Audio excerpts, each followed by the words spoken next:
Hi అండి, welcome to my channel.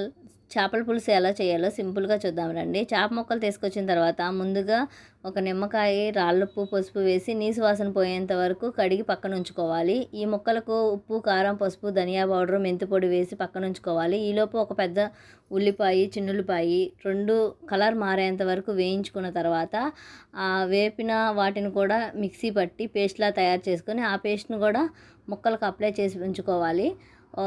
ఒక ఉల్లిపాయ, 2 పచ్చిమిర్చి తీసుకొని ఈలోపు మనం వెడల్పాటి గిన్నె తీసుకోవాలి చేపల పులుసుకి ఎప్పుడైనా సరే.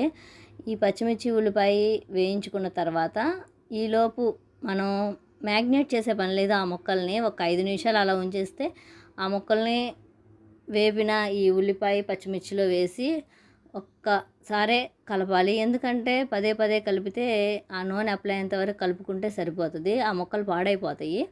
ఈలోపు ఒక 10 నిమిషాలు ఉడికిన తర్వాత చిక్కగా చింతపండు పులుసుని ఉంచుకొని పోసుకోవాలి ఈ చేపల పులుసుకి.